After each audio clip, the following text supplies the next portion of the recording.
Chapter 55. The Book of Zuhd and Softening of Hearts. Abu Huraira reported Allah's Messenger as saying, "The world is a prison house for a believer and paradise for a non-believer." Jabir bin Abdullah reported that Allah's Apostle happened to walk through the bazaar, coming from the side of Aliyah, and the people were on both his sides. There he found a dead lamb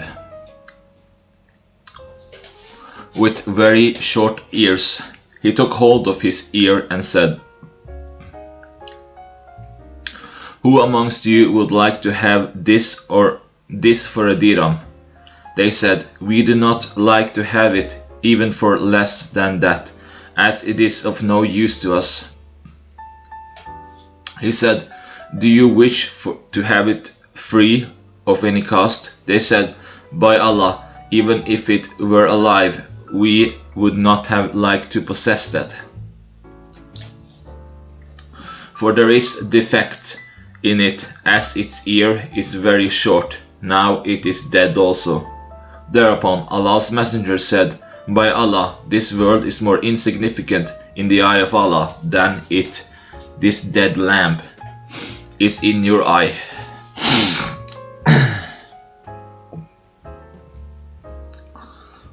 Jabir reported Allah's Apostle narrating a hadith like this with a slight variation of wording. Mutarif reported on the authority of his father, "I came to Allah's Apostle as he was reciting, 'Abundance diverts you.' CII 1. He said, 'The son of Adam claims my wealth.' And he, the Holy Prophet, said, 'O son of Adam, is there anything as your belonging except that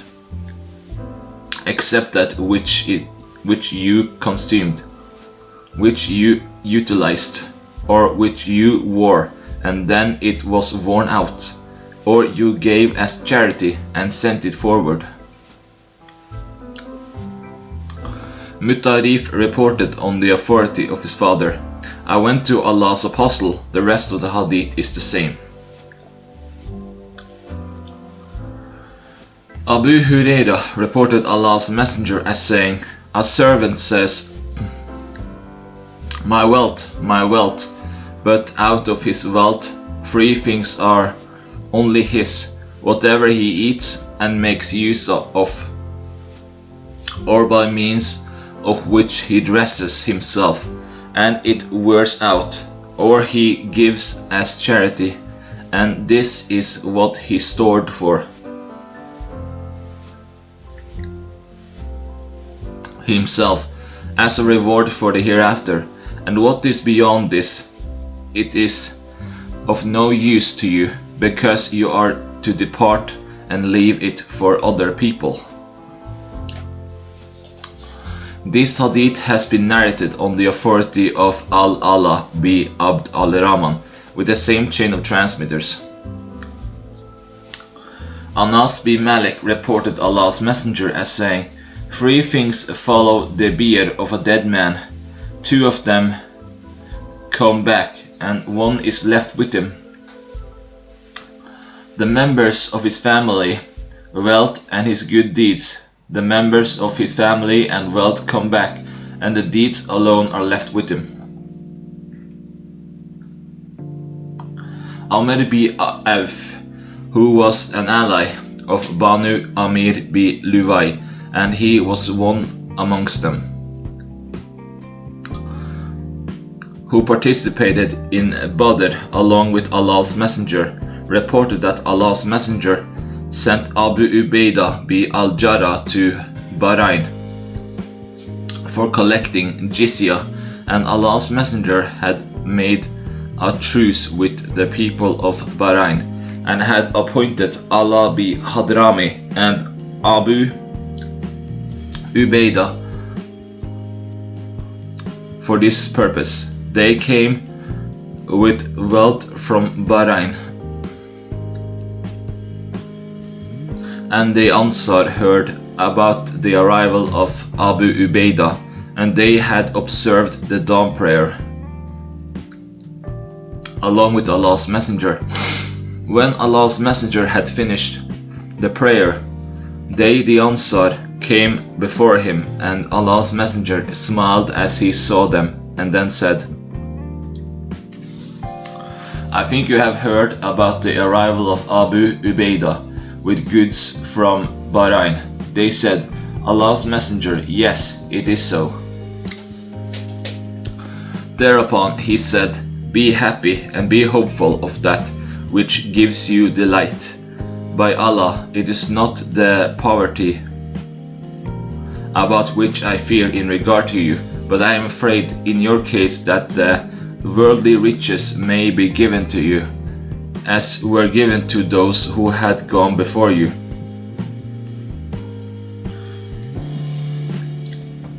And you begin to vie with one another for them as they vied for them, and these may destroy you as these destroyed them. This hadith has been narrated on the authority of Zuhd, as reported by Yunus, with a slight variation of wording. Abdullah bin Amr bin Alas reported that Allah's Messenger said, how would you be, O people, when Persia and Rome would be conquered for you? Abd ar-Rahman bin Ayuf said, we would say as Allah has commanded us, and we would express our gratitude to Allah. Thereupon Allah's Messenger said, nothing else besides it. You would in fact vie with one another. Then you would feel jealous, then your relations would be estranged, and then you will bear enmity against one another.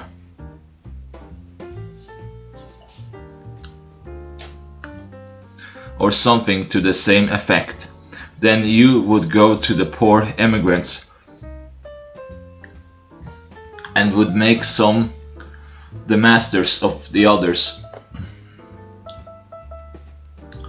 Abu Huraira reported that Allah's Messenger said, when one of you looks at one who stands at a higher level than you in regard to wealth and physical structure,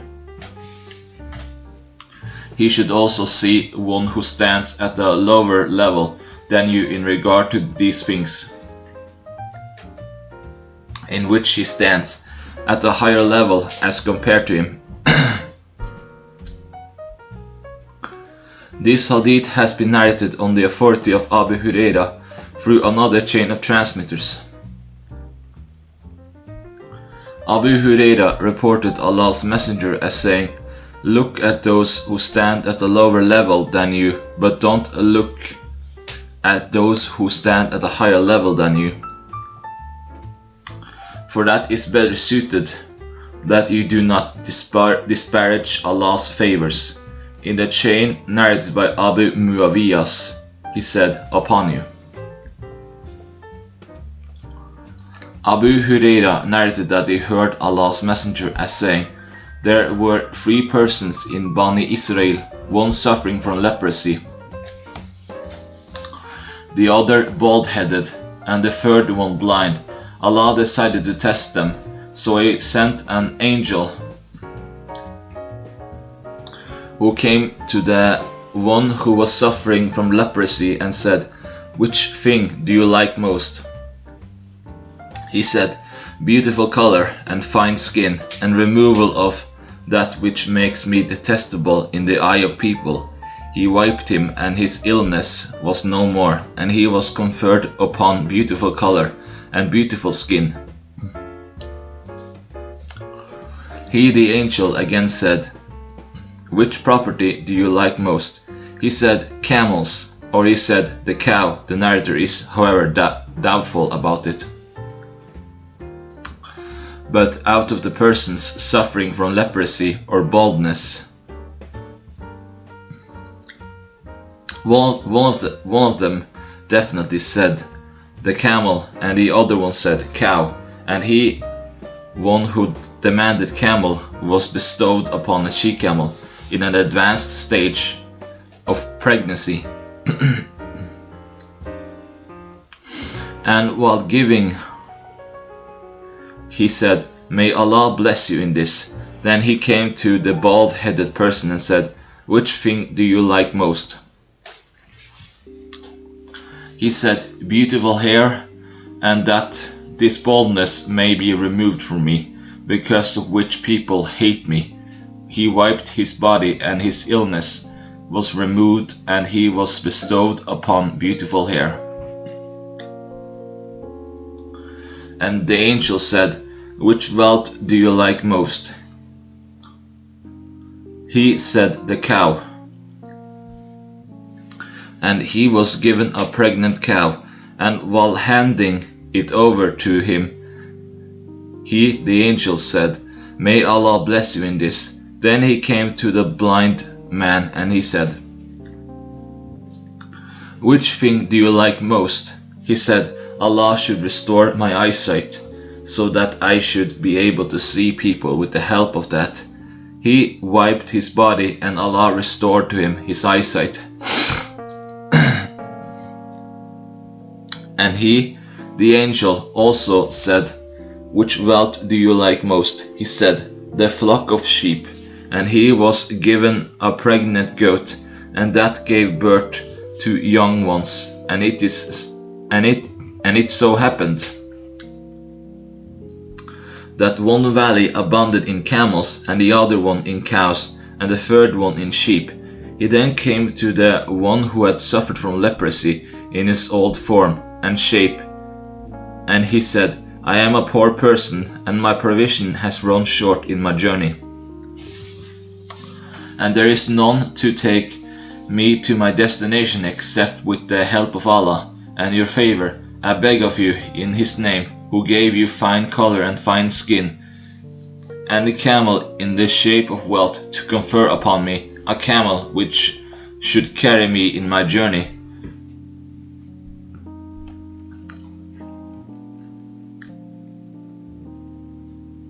He said, "I have many responsibilities to discharge." Thereupon he said, "I perceive as if I recognize you. Were you not suffering from leprosy, whom people hated, and you were a destitute, and Allah conferred upon you wealth?" He said, "I have inherited this property from my forefathers." Thereupon he said, "If you are a liar, may Allah change you to that very position in which you had been." He then came to the one who was bald-headed in his old form, and said to him the same what he had said to him, one suffering from leprosy. And he gave him the same reply as he had given him, and he said, "If you are a liar, may Allah turn you to your previous position in which you had been." And then he came to the blind man in his old form and shape, and he said, "I am a destitute person and wayfarer. My provision have ran short, and today there is no way to reach the destination but with the help of Allah, and then with your help. And I beg of you, in the name of one who restored your eyesight and gave you the flock of sheep, to give me a sheep by which I should be able to make my provisions for the journey." He said, I was blind, and Allah restored to me my eyesight. You take whatever you like and leave whatever you like. By Allah, I shall not stand in your way today for what you take in the name of God." Thereupon he said, "You keep with you what you have in your possession. The fact is that you three were put to test, and Allah is well pleased with you, and He is annoyed with your companions." It is reported on the authority of Amir bin Sa'd that Sa'd bin Abi Waqqas was in the fold of his camels that his son Umar came to him. When Saad saw him, he said, I seek refuge with Allah from the mischief of this rider. And as he got down, he said to him, You are busy with your camels and your sheep, and you have abandoned people who are contending with one another for kingdom. Saad struck his chest and said, Keep quiet. I heard Allah's messenger as saying, Allah loves the servant who is God conscious and is free from want and is hidden from the view of people.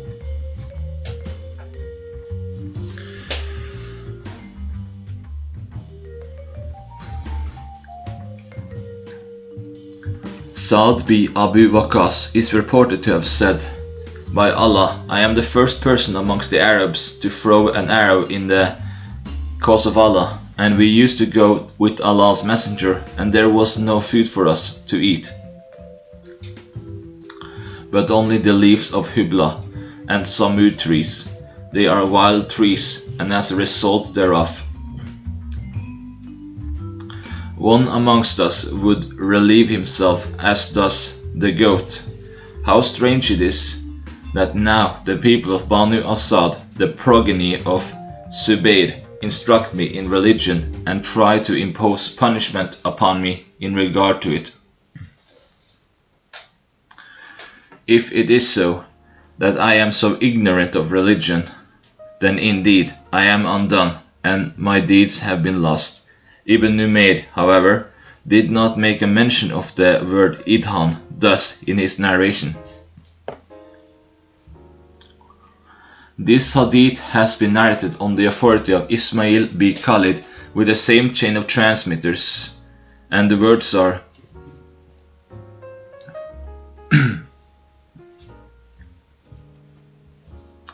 One amongst us would relieve himself as the goats do without anything mixing with its excrement. Umayr al-Adawi reported, Utbah bin Ghazwan delivered us a sermon, and he praised Allah and lauded him, then said, Now coming to the point, verily the world has been given the news of its end, and that too quite early. Nothing would be left out of it, but only water left in the utensil which its owner leaves. And you are going to shift to an abode which knows no end, and you should shift with the good before you. For we have been told that a stone would be thrown at one side of the hell, and it would go down even for 70 years, but would not be able to reach its bottom. By Allah, it would be fully packed. Do you find it something strange? And it has been mentioned that there yawns a distance which one would be able to cover in 40 years from one end to another of paradise.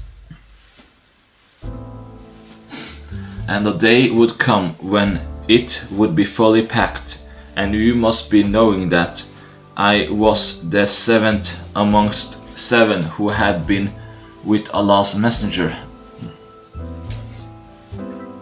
and we had nothing to eat but the leaves of the tree until the corners of the mouth were injured. We found a sheet which we tore in two and divided between myself and Saad bin Malik. I made the lower garment with half of it, and so did Saad make the lower garment with half of it, and today there is none amongst us who has not become the governor of a city from amongst the cities of the Islamic Commonwealth.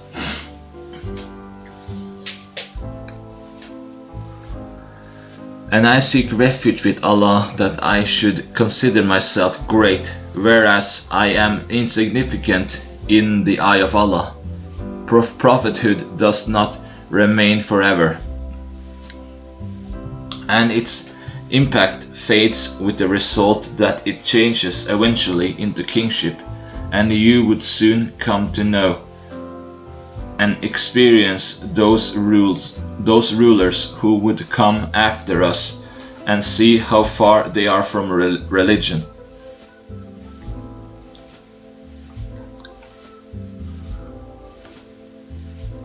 Khalid bin Umair reported, and he had seen the pre-Islamic days also, that Uqba bin Ghazwan delivered this address, and he was the governor of Basra. The rest of the hadith is the same as transmitted by Shayban.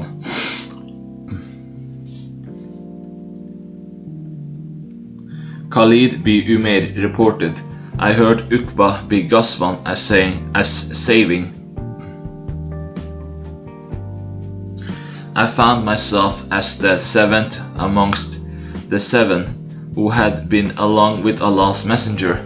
We had nothing to eat but the leaves of hubla, a wild tree, until the corners of our mouths were injured. Abu Huraira reported that they, the companions of the Holy Prophet, said, Allah's Messenger, will we be able to see our Lord on the day of judgment? He said, do you feel any difficulty in seeing the sun in the noon, when there is no cloud over it? They said, no. He again said, do you feel any difficulty in seeing the moon on the 14th night, when there is no cloud over it? They said, no. Thereupon he said, by Allah, who is one, in whose hand is my life, you will not face any difficulty in seeing your Lord, but only so much as you feel in seeing one of them. Then Allah would sit in judgment upon the servant and would say, O so and so, did I not honor you and make you the chief and provide you the spouse and subdue for you horses, camels, and afforded you an opportunity to rule over your subjects? He would say, yes, and then it would be said, did you not think that you would meet us? And he would say, no. Thereupon he, Allah, would say, well, we forget you as you forgot us. Then the second person would be brought for judgment, and Allah would say, O so and so, did we not honor you and make you the chief and make you pair and subdue for you horses and camels and afford you an opportunity to rule over your subjects? He would say, yes, my Lord. And he, the Lord, would say, did you not think that you would be meeting us? And he would say, no. And then he, Allah, would say, well, I forgot you today as you forgot us. Then the third one would be brought, and he, Allah, would say to him, as he said before. And he, the third person, would say, O my Lord, I affirmed my faith in thee, and in thy book, and in thy messenger. And I observed prayer, and fasts, and gave charity, and he would speak in good terms, like this, as he would be able to do. And he, Allah, would say, well, we will bring our witnesses to you. And the man would think in his mind, who would bear witness upon him and then his mouth would be sealed, and it would be said to his thighs,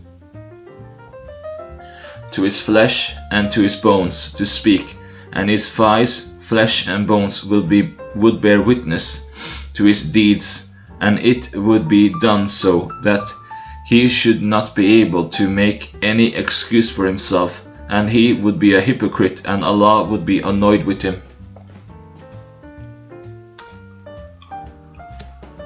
Anas bin Malik reported, "We were in the company of Allah's Messenger when he smiled and said, 'Do you know why I laughed?' We said, 'Allah and His Messenger know best.'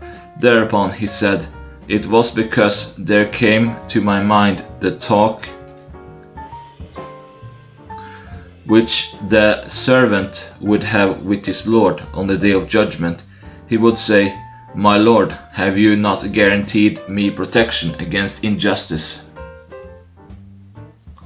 He would say, 'Yes.' Then the servant would say, 'I do not deem valid any witness against me, but my own self.' And he would say, 'Well, enough would be the witness of your self against you, and that of the two angels who had been appointed to record your deeds.' Then the seal would be set upon his mouth, and it would be said to his hands and feet to speak, and they would speak of his deeds. Then the mouth would be made free to talk. He would say to the hands and feet, 'Be away, let there be curse of Allah upon you. It was for your safety that I contended.' Abu Huraira reported Allah's Messenger as saying, 'O Allah, make for the family of Muhammad the provision which is a bare subsistence.' Abu Huraira reported Allah's Messenger as saying, 'O Allah, provide for the family of Muhammad their subsistence.' And in the narration transmitted on the authority of Amr, the words are, 'O Allah, provide us subsistence.' Umara bin al-Kaka reported this hadith with the same chain of transmitters, but instead of the word kut, bare subsistence, there has been used the word kafaf. Adequate means to meet the needs. Aisha reported, 'Never had the family of Muhammad eaten to the fill since their arrival in Medina.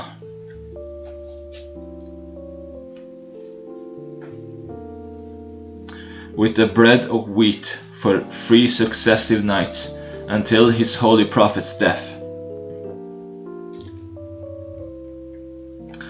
Aisha reported Allah's Messenger as saying, 'Never did Allah's Messenger eat to his fill the bread of wheat for 3 successive days until he had run the course of his life.' Aisha reported, 'Never did the family of Muhammad eat to the fill the bread of barley for 2 successive days until Allah's Messenger died.' Aisha reported, 'Never could the family of Muhammad afford to eat to the fill the bread of wheat beyond 3 days successively. Aisha reported, 'Never could the family of Muhammad, may peace be upon him, afford to eat the bread of wheat for 3 successive days until he ran the course of his life.' Aisha reported, 'Never could the family of Muhammad afford to eat the bread of wheat for 2 days successively, even out of these 2 days. One was such wherein he could get only a date.' Aisha reported, 'We, the family of Muhammad, used to spend the whole month in which we did not need to kindle the fire, as we had nothing to cook. We had only dates and water to fill our bellies. This hadith has been narrated on the authority of Urwa, with the same chain of transmitters, and the words are, "We used to spend, and he did not make a mention of the family of Muhammad." And Abu Kurayb made this addition to his hadith, which was transmitted on the authority of Ibn Numayr, and the words are, "But this, that there was brought to us some meat."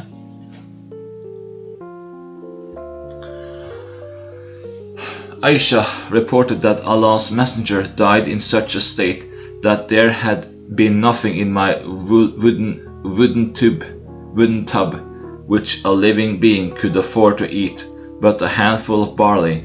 I had been eating out of that for a fairly long duration, when I thought of measuring it, and it was almost finished. Aisha used to say to Urwa, "Son of my sister, by Allah, I used to see the new moon, then the new moon, then the new moon, 3 moons in 2 months. And fire was not kindled in the house of Allah's Messenger." Urwa said, "Auntie, then what were your means of sustenance?" She said, "Dates and water. But it so happened that Allah's Messenger had some Ansar as his neighbors, and they had milch animals, and they used to send to Allah's Messenger some milk of their animals, and he served that to us."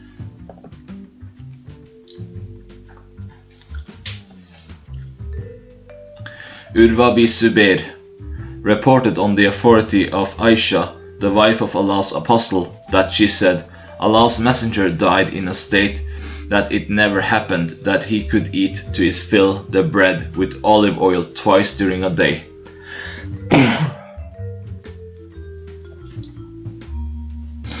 Aisha reported this hadith through other chains of transmitters. Also, and the words are that Allah's Messenger died in a state when the people could afford to eat only the dates and water. Aisha reported that Allah's Messenger had died in a state that they could afford to eat 2 things only, water and dates.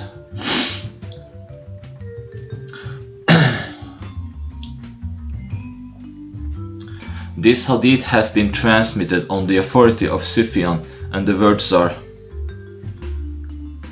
"We could not afford to eat to the fill even dates and water." Abu Huraira reported, "By him in whose hand is my life," and Ibn Abbad also said, "By one in whose hand is the life of Abu Huraira." Allah's Messenger could not afford to provide adequate food to his family, which could fill their bellies with bread and wheat for 3 days successively until he left the world. Abu Hasim reported, "I saw Abu Huraira point with his finger many a time and say, 'By one in whose hand is the life of Abu Huraira, Allah's Apostle could not eat to his fill and provide his family bread of wheat beyond 3 days successively until he left the world.'" Nu'man bin Bashir said, "Don't you eat and drink according to your heart's desire? Whereas I saw that your Prophet at times could not find even an inferior quality of the dates with which he could fill his belly." Qutayba, however, did not make a mention of it. This hadith has been narrated on the authority of Simak with the same chain of transmitters, with this addition of words, "You are not satisfied with the qualities of dates and butter." Simak B. Barb reported, I heard Numan deliver an address in which he said that Hadrat Umar made a mention of what had fallen to the lot of people out of the material world, and he said, I saw Allah's messenger spend the whole day being upset because of hunger, and he could not get even an inferior quality of dates with which he could fill his belly. Abd al-Rahman al-Hubuli reported, I heard that a person asked Abdullah bin Amr bin As and heard him saying, Are we not amongst the destitute of the emigrants? Abdullah said to him, Have you a spouse with whom you live? He said, Yes. Abdullah asked, Do you not have a home in which you reside? The man replied, Yes. Abdullah said, Then you are amongst the rich. He said, I have a servant also. Thereupon he, Abdullah bin Amr bin As, said, Then you are amongst the kings. Abu Abd al-Rahman reported that 3 persons came to Abdullah bin Amr bin As while I was sitting with him, and they said, By Allah, we have nothing with us, either in the form of provision, riding animals, or wealth. Thereupon he said to them, I am prepared to do whatever you like.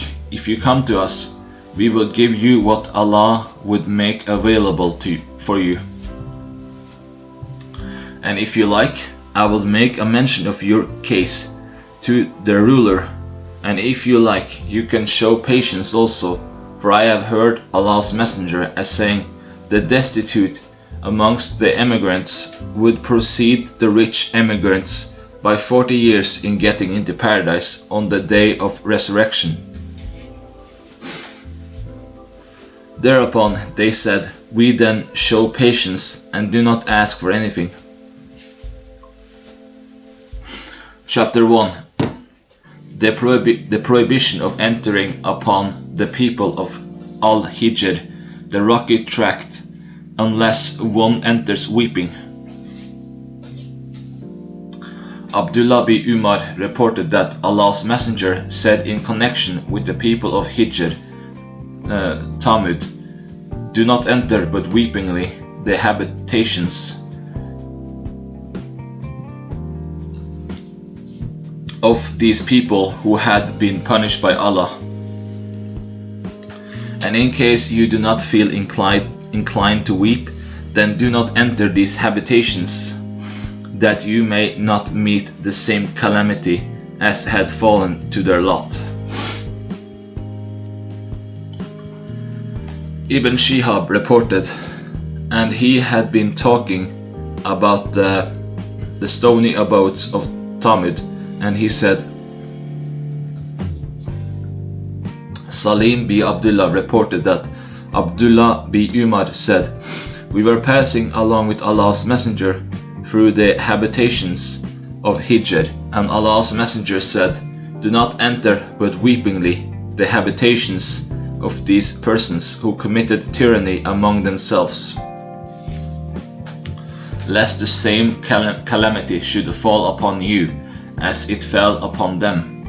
He then urged his mount to proceed quickly,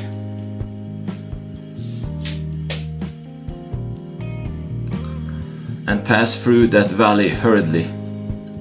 Abdullah bin Umar reported that the people encamped along with Allah's messenger in the valley of Hijr, the habitations of Tamud, and they quenched their thirst from the wells thereof and kneaded the floor with it. Thereupon Allah's messenger commanded that the water collected for drinking should be spilt,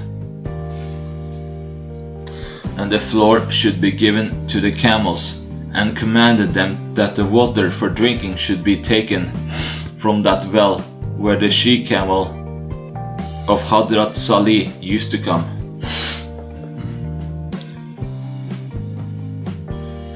This hadith has been narrated on the authority of Abdullah with the same chain of transmitters, but with a slight variation of wording. Chapter 2. The virtue of treating widows, the poor and orphans kindly. Abu Huraira reported that Allah's Messenger said, "One who makes efforts for earning to be spent on a widow and the destitute is like a striver in the cause of Allah." And I think he also said, "He is like one who constantly stands for prayer and observes fast without breaking it." Abu Huraira reported that Allah's Messenger said, "One who looks after the orphan, whether he is his relative or not, I and he would be together in paradise like this." And Malik explained it with the gesture by drawing his index finger and middle finger close together.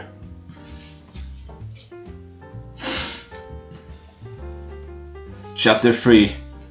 The virtue of building masajid. Abdullah al-Kawlani reported that when Uthman bin Affan tried to rebuild the mosque of Allah's Messenger, the people began to talk about this. Uthman bin Affan said, "You discuss it very much, whereas I have heard Allah's Messenger as saying, 'He who builds a mosque.'" And the narrator Bukair said, "I think he also said, for seeking the pleasure of Allah, Allah would build a similar house for him in paradise." And in the narration of Harun, the words are, "a house for him in paradise." Mahmud bin Labid reported that Uthman bin Affan decided to rebuild the mosque of Allah's Apostle in Medina. But the people did not like this idea, and they wished that it should be preserved in the same old form. Thereupon he, Hadrat Uthman, said, "I heard Allah's Messenger as saying, 'He who builds a mosque for Allah, Allah would build for him a house in paradise like it.'"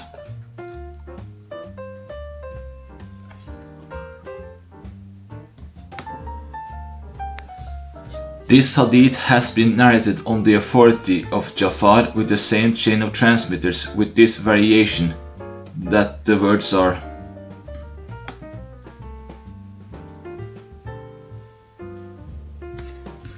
"Allah will build for him a house in paradise."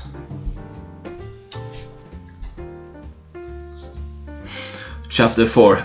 The virtue of spending on the poor and wayfarers. Abu Huraira reported, while a person was in the wilderness, he heard a voice from the cloud commanding it thus,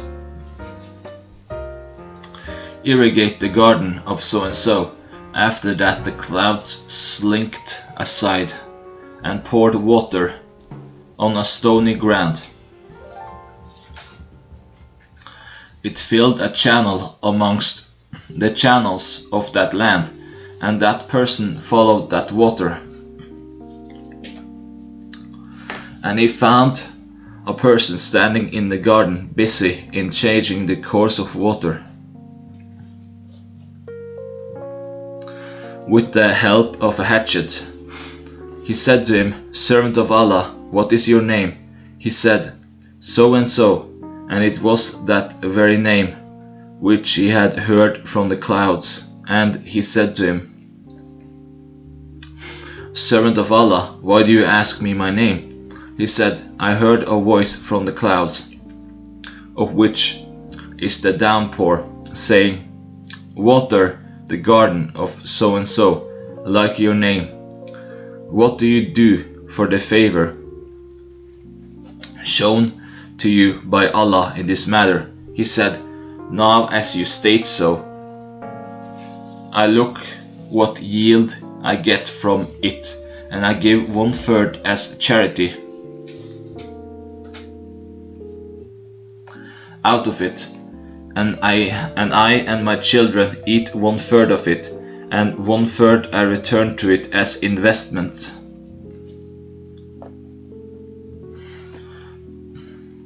This hadith has been narrated on the authority of Wahb bin Kaysan, with the same chain of transmitters, but with this change that he said, I earmark 1/3 for the poor, the needy and the wayfarers.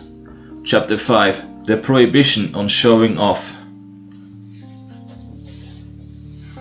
Abu Huraira reported Allah's Messenger as stating that Allah the Most High and Exalted said, I am the one who does not stand in need of a partner. If anyone does anything in which he associates anyone else with me,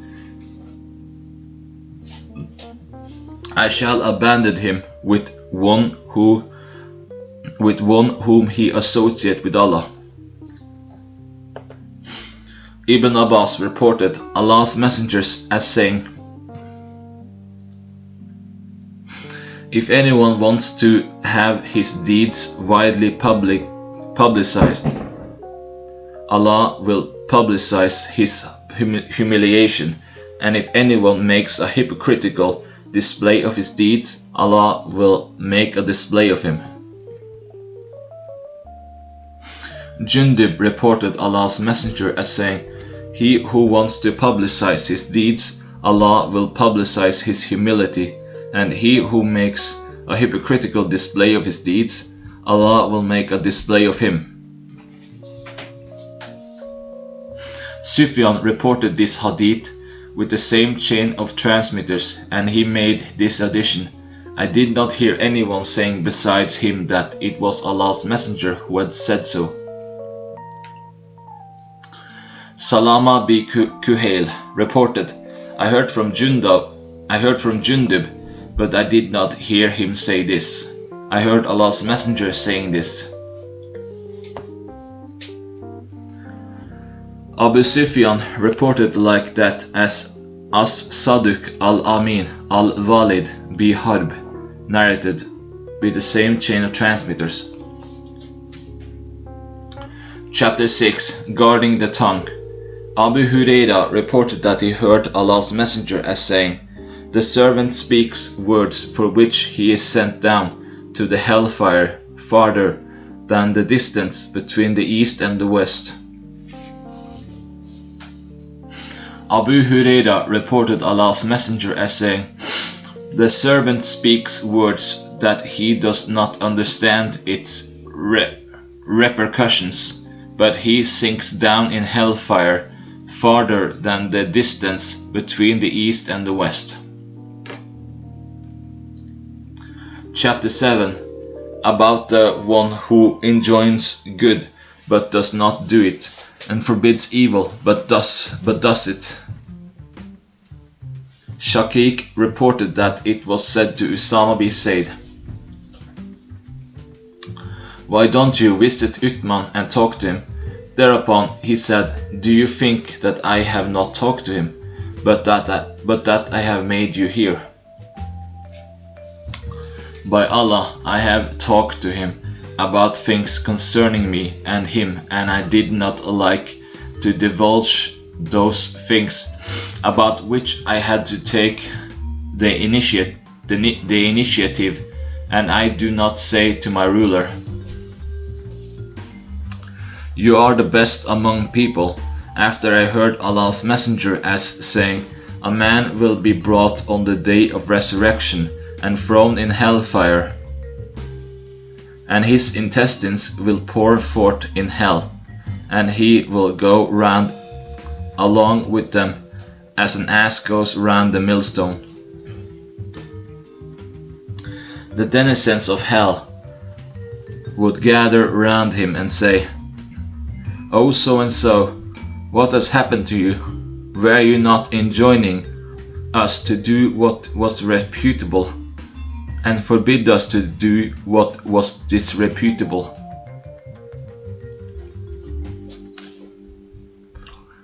He will say, "Of course, it is so. I used to enjoin upon people to do what was reputable, but did not practice that myself. I had been forbidding people to do what was disreputable, but practiced it myself." Abu Wa'il reported, "I was in the company of Usama bin Zayd that a person said, 'What prevents you to visit Uthman and talk to him for what he does?' The rest of the hadith is the same." Chapter 8. The prohibition against disclosing one's own sins. Abu Huraira reported Allah's Messenger as saying, "All the people of my ummah would get pardon for their sins except those who publicize them, and it means that a servant should do a deed during the night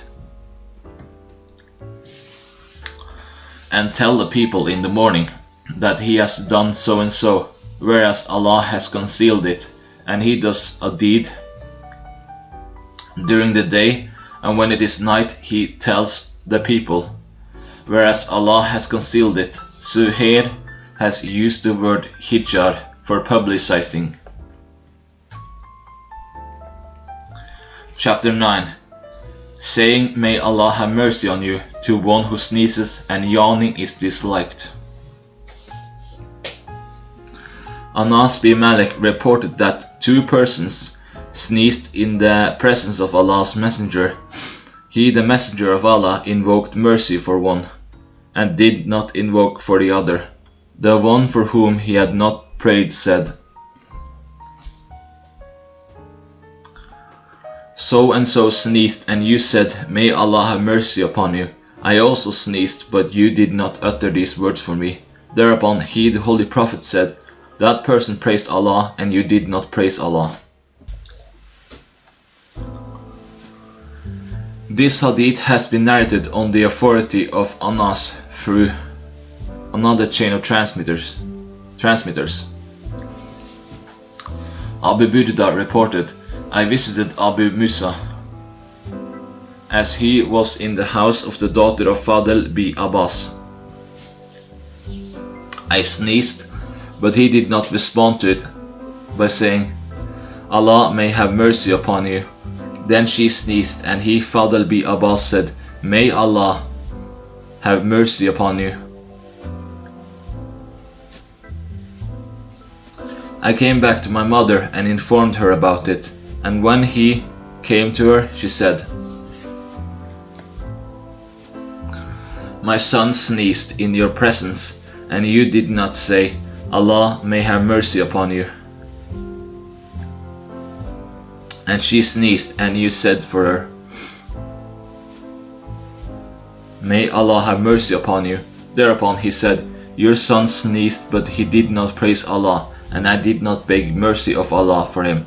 And she sneezed, and she praised Allah, and so I said, May Allah have mercy upon you.' As I heard Allah's Messenger as saying, 'When any one of you sneezes, he should praise Allah, and the other should say, May Allah have mercy upon you. And if he does not praise Allah, no mercy should be begged for him.'"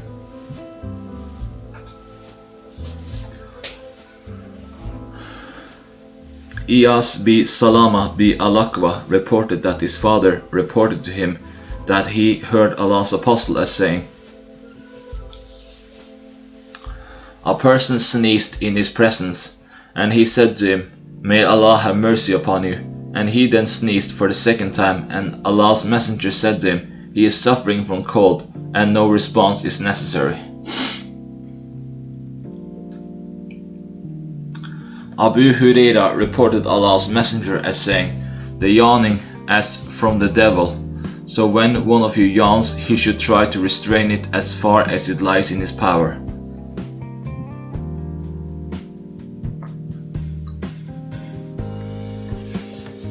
The son of Abu Sa'id al-Khudri reported, on the authority of his father, that Allah's Messenger said, When one of you yawns, he should keep his mouth shut with the help of his hand, for it is the devil that enters therein. The son of Abu Sa'id al-Khudri reported on the authority of his father that Allah's messenger said, "When one of you yawns, he should try to restrain it with due help of his hand, since it is the Satan that enters therein."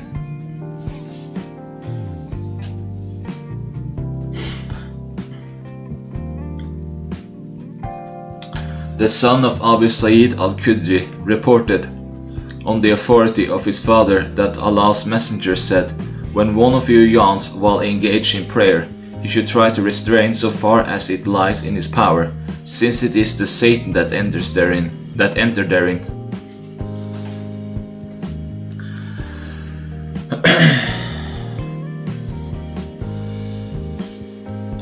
Abu Sa'id al-Khudri reported Allah's messenger a hadith like this through another chain of transmitters. Chapter 10. Miscellaneous Ahadith. Aisha reported that Allah's messenger said, "The angels were born out of light, and the jinns were born out of the spark of fire, and Adam was born as he has been defined in the Quran for you, yet he is fashioned out of clay." Chapter 11. Mice are a transformed race. Abu Huraira reported that Allah's messenger said, "A group of Bani Israel was lost. I do not know what happened to it, but I think that it underwent a process of metamorphosis and assumed the shape of rats. Don't you see, when the milk of the camel is placed before them, these do not drink, and when the milk of goat is placed before them, these do drink." Abu Huraira said, "I narrated this very hadith to Ka'b, and he said, 'Did you hear this from Allah's messenger?' I, Abu Huraira, said, 'Yes, he said this again and again,' and I said, 'Have I read Torah?' This hadith has been transmitted on the authority of Ishaq with a slight variation of wording. Abu Huraira reported that the rat is the result of metamorphosis of a group of Bani Israel, and the proof of this is that when the milk of goat is placed before it, it drinks it, and when the milk of the camel is placed before it, it would not taste it at all. Ka'b said, "Did you hear it from Allah's messenger?" Thereupon he said, "Has Torah been revealed to me?" Chapter 12. A believer should not be stung twice from the same hole. Abu Huraira reported that Allah's messenger said, "The believer does not allow to be stung twice from one and the same hole."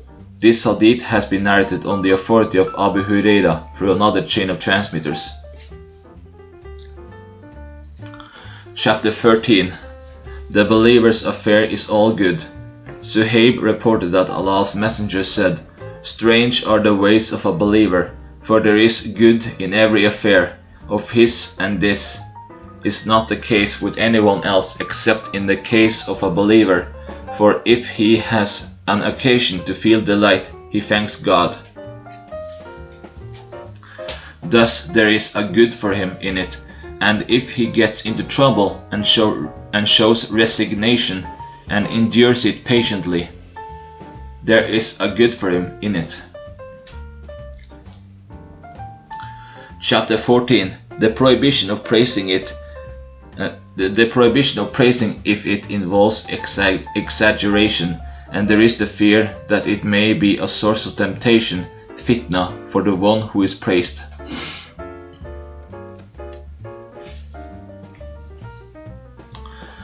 Abd al-Rahman b. Abu Bakr reported on the authority of his father that a person praised another person in the presence of Allah's apostle, whereupon he said, Woe be to thee, you have broken the neck of your friend, you have broken the neck of your friend. He said this twice.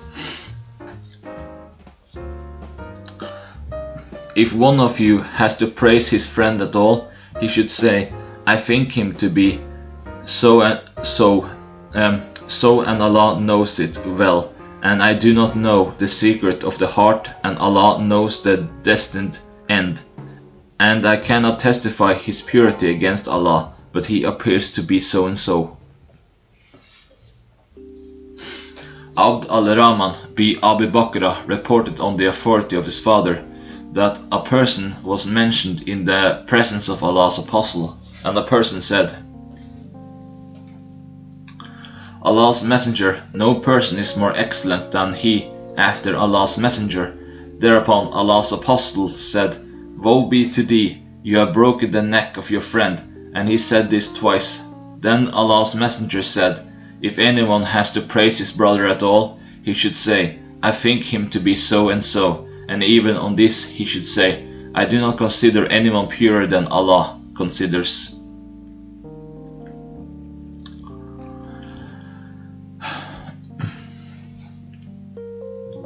His hadith has been transmitted on the authority of Shuba with a slight variation of wording. Abu Musa reported Allah's messenger saw a person lauding another person or praising him too much. Thereupon he said, You killed him, or you sliced the back of a person. Abu Mama reported that a person lauded a ruler amongst the rulers, and Miqdad began to throw dust upon him, and he said, Allah's messenger commanded us that we should throw dust upon the faces of those who shower too much praise. Hammam bi al-Harith reported that a person began to praise Uthman, and Miqdad sat upon his knee.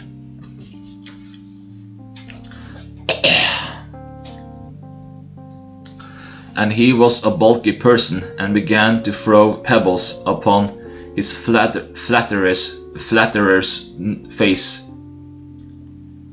Thereupon Uthman said, What is the matter with you? And he said, Verily Allah's messenger said, When you see those who shower undue praise upon others, throw dust upon their faces. This hadith has been narrated on the authority of Miqdad through another chain of transmitters. Chapter 15. Showing preference to the one who is older. Abdullah bin Umar reported that Allah's messenger said, I was shown in a vision that I was rinsing my mouth with miswak, and two persons began to contend with one another, forgetting that miswak one was older than the other. I gave the miswak to the younger one amongst them. But it was said to me, Let it be given to the older one, so I gave it to the older one. Chapter 16. Verification of Hadith and the ruling on writing down knowledge.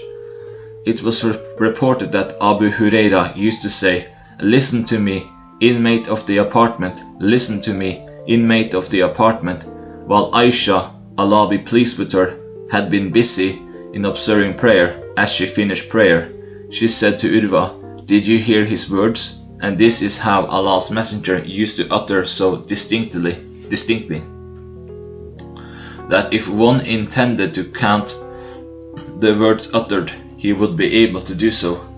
Abu Sa'id Khudri reported that Allah's messenger said, Do not take down anything from me. And he who took down anything from me except the Quran, he should efface that and narrate from me, for there is no harm in it. And he who attributed any falsehood to me, and Hammam said, I think he also said deliberately, he should in fact find his abode in the hellfire.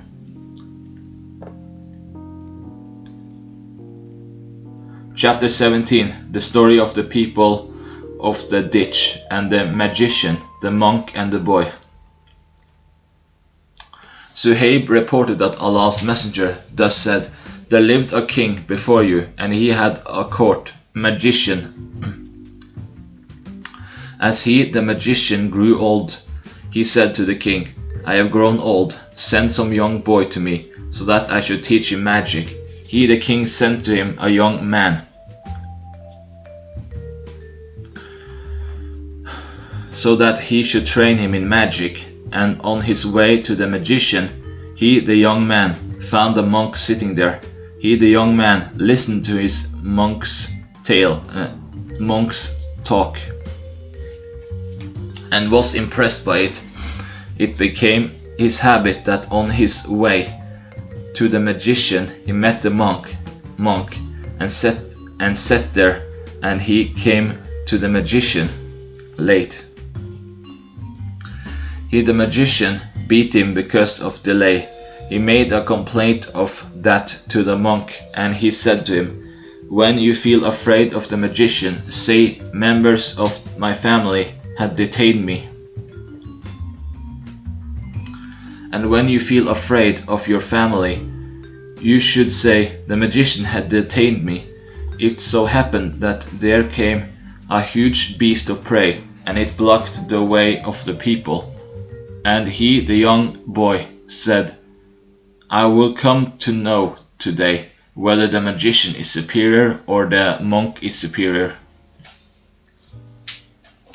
He picked up a stone and said, 'O Allah, if the affair of the monk is dearer to thee than the affair of the magician, cause death to this animal, so that the people should be able to move about freely.'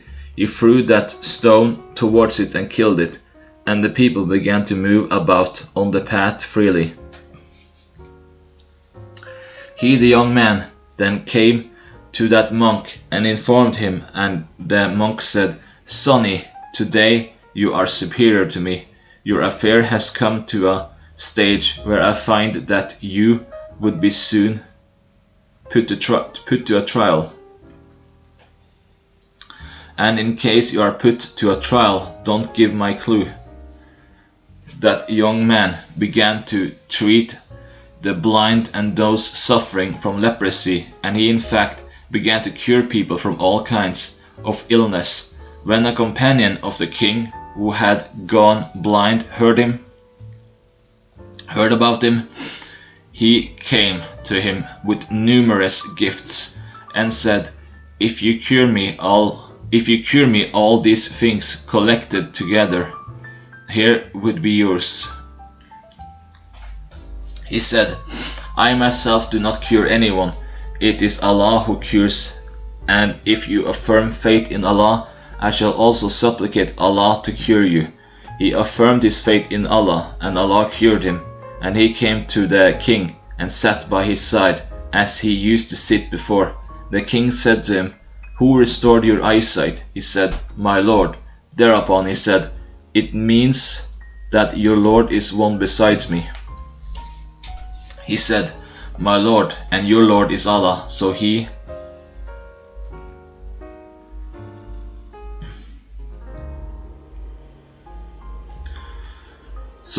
the king, took hold of him and tormented him till he gave a clue of that boy. The young man was thus summoned, and the king said to him, "O boy, it has been conveyed to me that you have become so much proficient in your magic that you cure the blind and those suffering from leprosy, and you do such and such things." Thereupon he said, "I do not cure anyone. It is Allah who cures." And he, the king, took hold of him and began to torment him.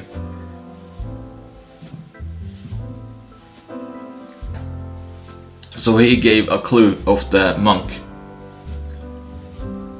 The monk was thus summoned, and it was said to him, "You should turn back from your religion." He, however, refused to do so. He ordered for a saw to be brought, and when it was done, he, the king, placed it in the middle of his head and tore it into parts till a part fell down. Then the courtier of the king was brought, and it was said to him, "Turn back from your religion." He refused to do so. And the saw was placed in the midst of his head, and it was torn till a part fell down.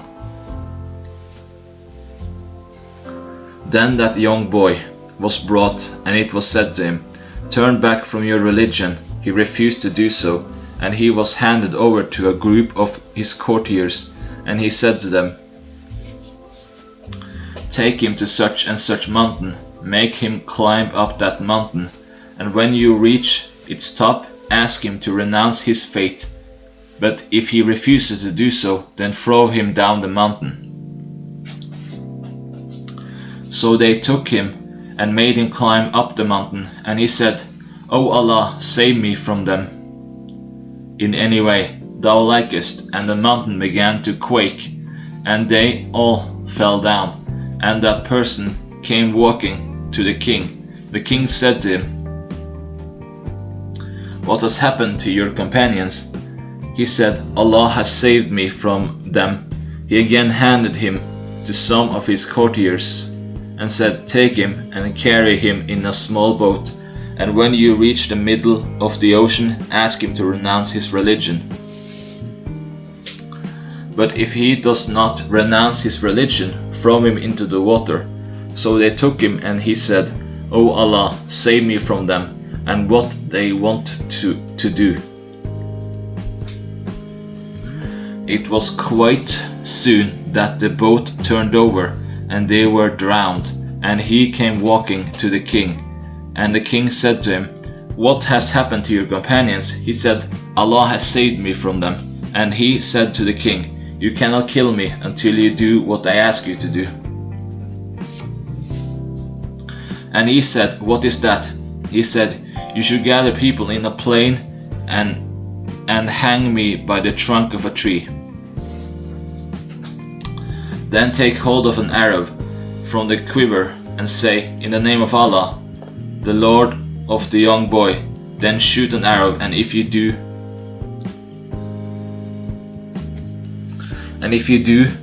that, then you will be able to kill me."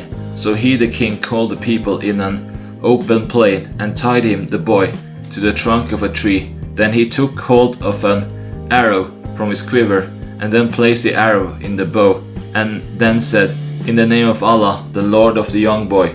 He then shot an arrow, and it bit his temple. He, the boy, placed his hands upon the temple where the arrow had bit him, and he died. And the people said, "We affirm our faith in the Lord of this young man. We affirm our faith in the Lord of this young man. We affirm our faith in the Lord of this young man." The courtiers came to the king, and it was said to him, "Do you see that Allah has actually done what you aimed at averting? They, the people, have affirmed their faith in the Lord." He, the king, commanded ditches to be dug at important points in the path. When these ditches were dug and the fire was lit in them, it was said to the people, "He who would not turn back from his boy's religion would be thrown in the fire," or it would be said to them to jump in that. The people courted death, but did not renounce religion, till a woman came with her child, and she felt hesitant in jumping into the fire, and the child said to her, "O mother, endure this ordeal, for it is the truth." Chapter 18. The lengthy hadith of Jabir and the story of Abu al-Yassar.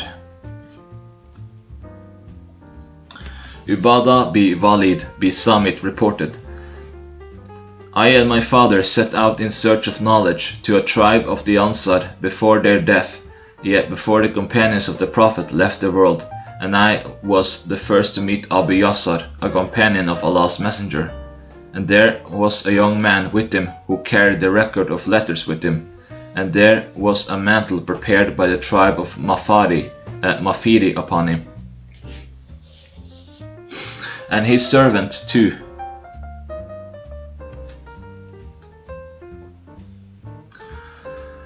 had a Mafiri mantle over him.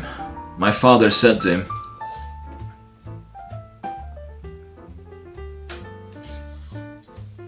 "My uncle, I see the signs of anger or that of agony on your face." He said, "Yes, such and such person, the son of so and so, of the tribe of Harami, owed me a debt.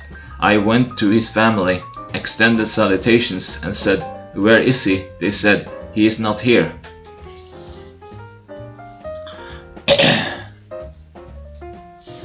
Then came out to me his son, who was at the threshold of his youth. I said to him,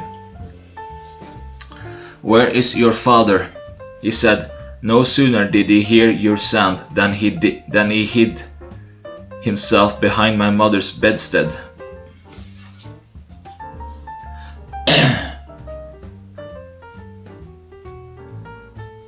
I said to him, 'Walk out to me, for I know where you are.'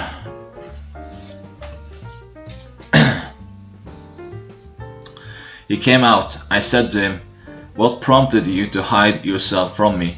He said, 'By God, whatever I would say to you would not be a lie. By Allah, I fear that I should tell a lie to you, and in case of making promise with you, I should break it, as you are the companion of Allah's Messenger. The fact is that I was hard up in regard to money.' I said, 'Do you adjure by Allah?' He said, 'I adjure by Allah.' I said, 'Do you adjure by Allah?' He said, 'I adjure by Allah.' I said, 'Do you adjure by Allah?' He said, 'I adjure by Allah.' Then he brought his promissory note, and he wrote off the debt with his hand and said, 'Make payment when you find yourself solvent enough to pay me back. If you are not, then there is no liability upon you.' These two eyes of mine saw. And he, Abul Yasar, placed his fingers upon his eyes, and these two ears of mine heard, and my heart retained. And he pointed towards his heart, that Allah's Messenger said, 'He who gives time to one who is financially hard up in the payment of debt, or writes off his debt, Allah will provide him his shadow.' I said to him, 'My uncle, if you get the cloak of your servant, and you give him your 2 clothes, or take his 2 clothes of Mafir, and give him your cloak, then there would be 1 dress for you and 1 for him.' He wiped my head and said, 'O Allah, bless the son of my brother. O son of my brother, these 2 very eyes of mine saw, and these 2 ears of mine listened to, and this heart of mine retained this.' And he pointed towards the heart, that Allah's Messenger said, 'Feed them, the servants, and clothe them, the servants, what you wear, and if I give him the goods of the world, it is easy for me than this, that he should take my virtues on the day of resurrection.' We went on till we came to Jabir bi Abdullah in the mosque, and he was busy in observing prayer in 1 cloth, which he had joined at its opposite ends. I made my way through the people till I sat between him and the Qibla, And I said, "May Allah have mercy upon you. Do you observe prayer with one cloth on your body, whereas your mantle is lying at your side?" He pointed me with his hand towards my breast, just like this, and he separated his fingers and bent them in the shape of a bow.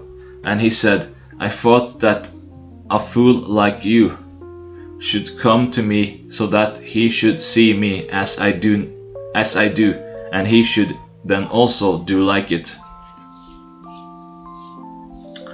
Allah's Messenger came to us in this very mosque, and he had in his hand the twig of the palm tree, and he saw mucus towards the Qibla of the mosque, and he erased it with the help of the twig. He then came to us and said, "Who amongst you likes that Allah should turn his face away from him?" We were afraid. He then again said, "Who amongst you likes that Allah should turn his face away from him?" We were afraid. He again said, "Who amongst you likes that Allah should turn his face away from him?" We said, "Allah's Messenger, none of us likes it." And he said, "If one amongst you stands for prayer, Allah the Exalted and Glorious is before him, he should not spit in front of him or on his right side,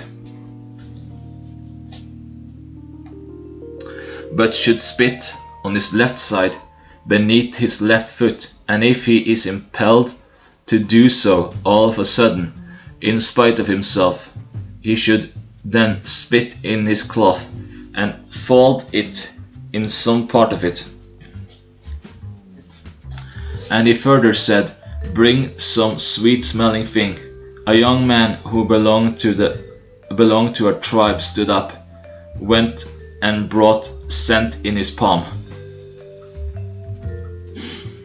Allah's Messenger took that and applied it to the end of that twig, and then touched the place where there had been mucus. Jabir said, "This is why you should apply scent to your mosques." It is reported on the same authority we set out along with Allah's Messenger on an expedition of Batan Buvat. He, the Holy Prophet, was in search of Al-Majdi bi Amr al-Juhani. We had so meager equipment that 5, 6 or 7 of us had one camel to ride, and so we mounted it turn by turn. Once there won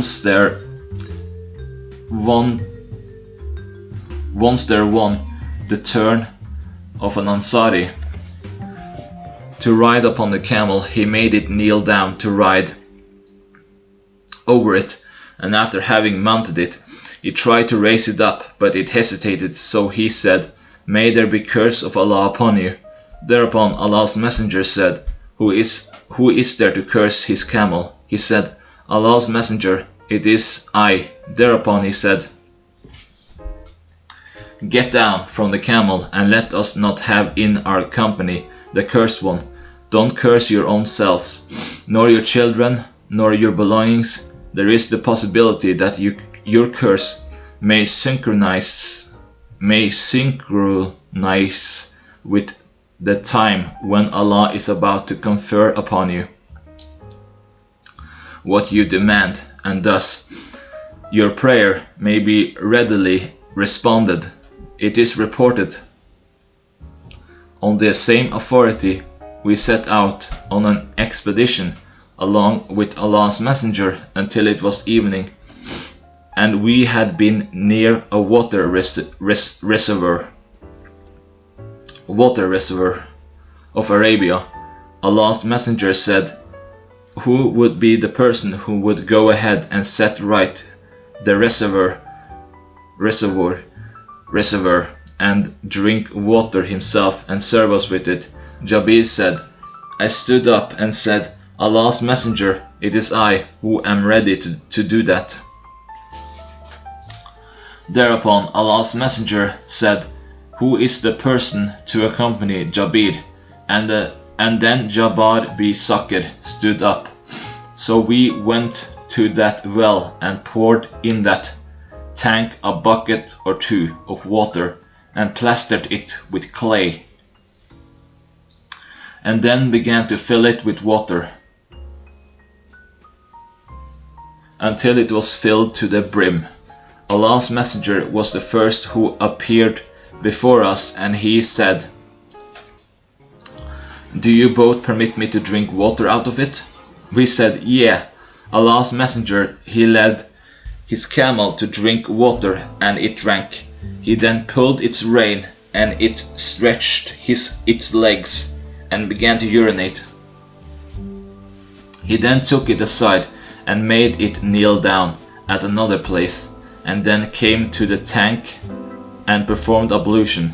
I then got up and performed ablution, like the ablution of Allah's Messenger, and Jabbar bin Sakr went in order to relieve himself, and Allah's Messenger got up to observe prayer. And there was a mantle over me. I tried to invert its ends, but it was too short to cover my body easily.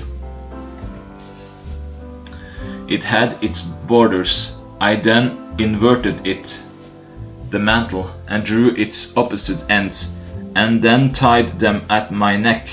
I then came and stood upon the left side of Allah's Messenger. He caught hold of me and made me go round behind him until he made me stand on his right side. Then Jabbar bin Sakr came. He performed ablution and then came and stood on the left side of Allah's Messenger. Then Allah's Messenger caught hold of our hands together, pushed us back, and made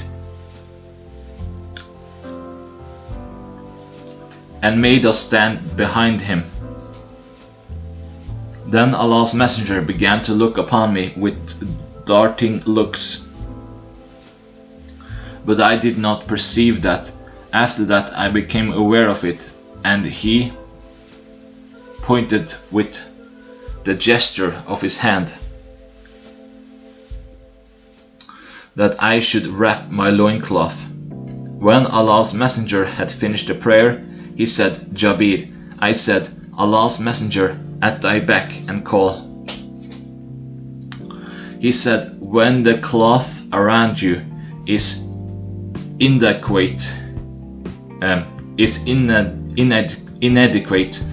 then tie the opposite ends, but when it is small, tie it over the lower body." Jabir reported,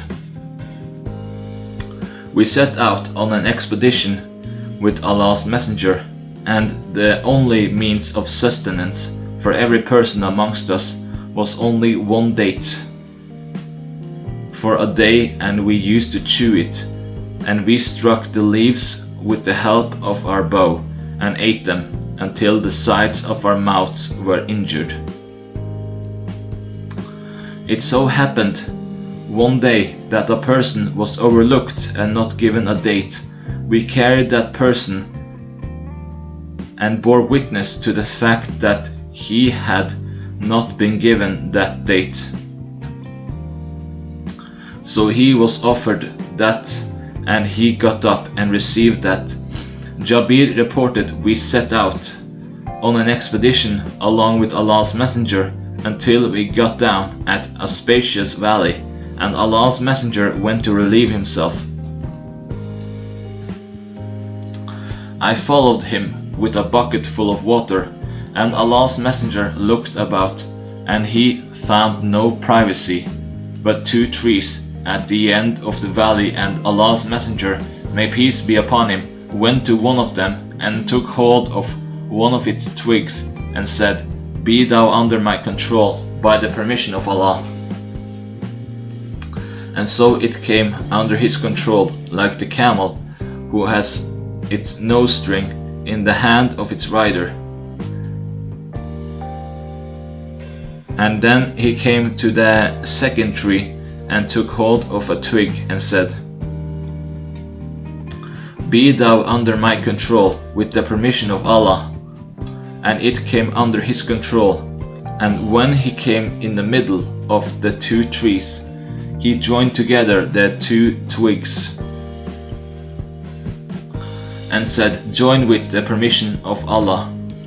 Jabir said, "I was afraid lest Allah's messenger should be aware of my nearness and go still farther, and Muhammad bin Abad has used the word faitab di, and I began to talk to myself.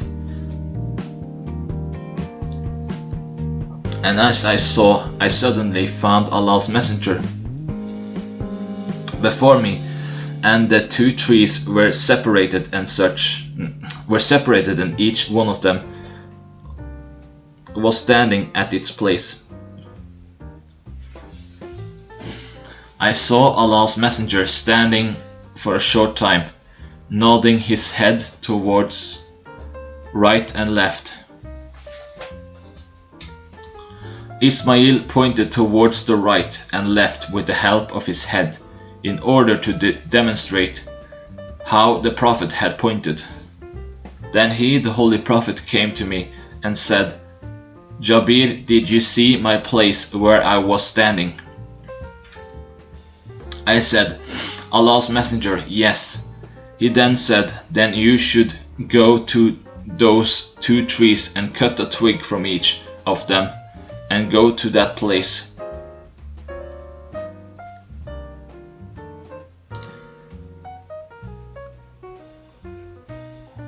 With them where I was standing, and stand there where I was standing, and place a twig on the right and a twig on the left." Jabir said, "I set out and took hold of a stone and broke it and sharpened it, and then I came to those trees and cut a twig from each one of them. I then came dragging them until I stood at the place where Allah's messenger had been standing, and placed a twig on the right and a twig on the left. Then I met him and said, "Allah's messenger, I have done that, but kindly explain to me the reason for it." Thereupon he said, "I passed by 2 graves, the occupants of which had been undergoing torment. I liked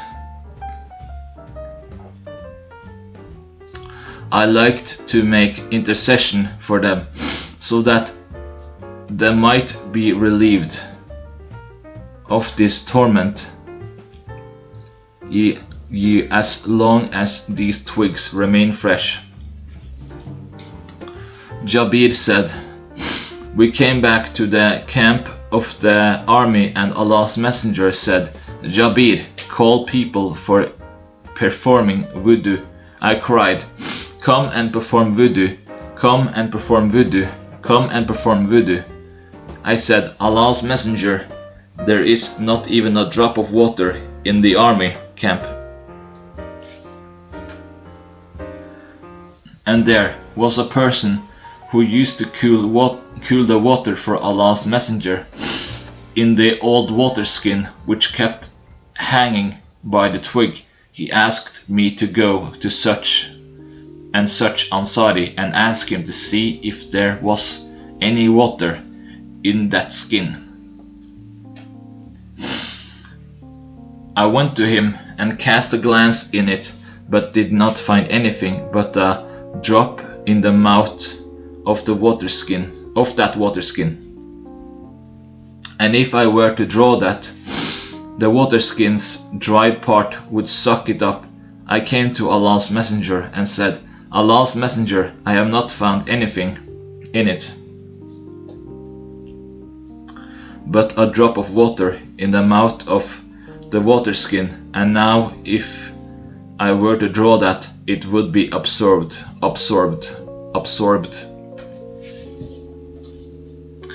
He said, 'Go and bring that to me.' I brought that to him.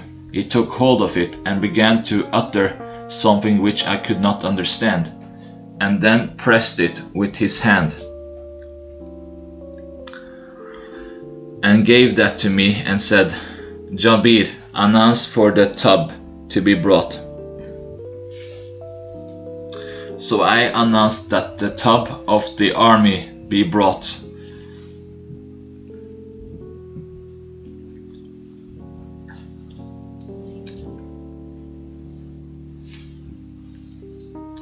It was brought accordingly, and I placed it before him, the Holy Prophet. Thereupon Allah's Messenger placed his hands in the tub like this, with his fingers stretched out, and then he placed his fingers at the bottom of the tub and said, Jabir, take it, that water's skin, and pour water over me by reciting Bismillah. And I poured water, and I said Bismillah, and found water sprouting out between the fingers of Allah's Messenger. Then that tub gushed forth until it was filled up, and the messenger said, Jabir, make an announcement to the effect, he who needs water should take that. Jabir said, the people came and got water until they were all saturated. I said, is there anyone left who wants to get it? And Allah's Messenger then lifted up his hand from that tub, and it was still full. Then the people made a complaint to Allah's Messenger about hunger, and he said, may Allah provide you food. We came to the bank of the ocean, and the ocean was tossing, and it threw out a big animal, and we lit fire and cooked it and took it until we had eaten to our heart's content. Jabir said, I and such 5 persons entered its socket, and nobody could see us until we had come out.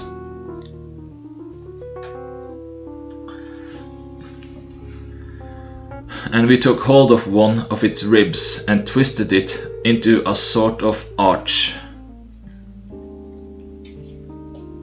Then we called the tallest of the persons of the army and the hugest of the camels of the army, and it had the big saddle over it, and it could easily pass through it without the rider having need to bend down.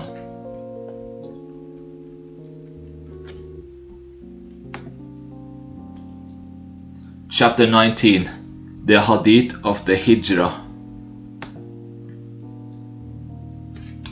Al-Bara bi Asib reported that Abu Bakr Siddiq came to the residence of my father Asib and bought a Havdaj from him, and said to Asib, send your son to my residence to carry this Havdaj. And my father said to me, carry it for him. So I carried it, and there went along with him with Abu Bakr, my father, in order to fetch its price. And he, Asib, said to Abu Bakr, narrate to me what you both did on the night when you set out on a journey along with Allah's Messenger. He said, we set out during the night and went on walking until it was noon, and the path was vacant, and so none passed by that until there appeared prominently before us a large rock. It had its shade, and the rays of the sun did not reach that place, so we got down at that place. I then went to the rock and leveled the ground with my hands. At the place where the Prophet would take rest under its shade. I then set the bedding and said, Allah's Messenger, go to sleep, and I shall keep a watch around you. I went out and watched around him. There we saw a shepherd moving towards that rock with his flock, and he intended what we intended, taking rest. I met him and said to him, Young boy, to which place do you belong? He said, I am a person from Medina. I said, Is there any milk in the udders of your sheep and goats? He said, Yes. He took hold of a goat, and I said to him, Clean the udder well, so that it should be free from hair, dust, and impurity. I saw Al-Bara striking his hand upon the udder to give an indication how he did that. He milked the goat for me in a wooden cup which he had with him, and I had with me a bucket in which I kept water for drinking and for performing ablution.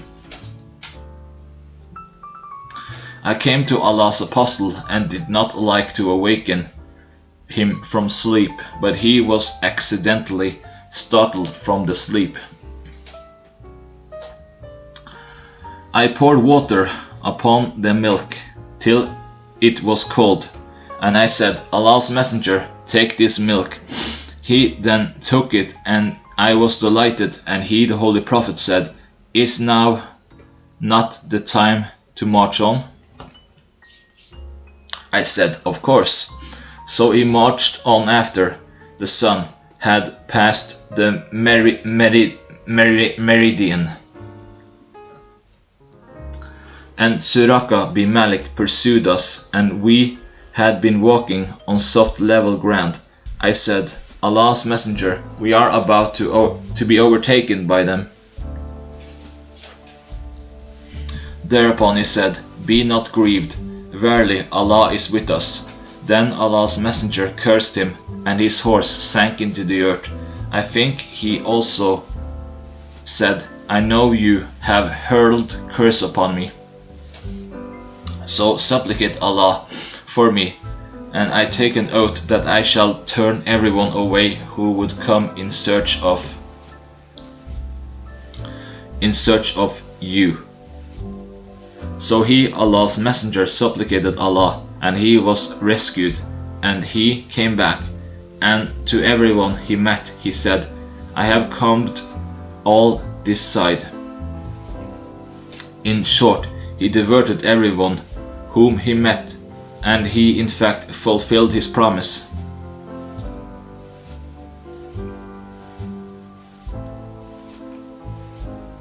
Al-Bara reported, Abu Bakr purchased a saddle from me for 13 dirhams. The rest of the hadith is the same. And in the narration of Uthman bin Umar, the words are, He, Suraka bin Malik, drew near Allah's Messenger,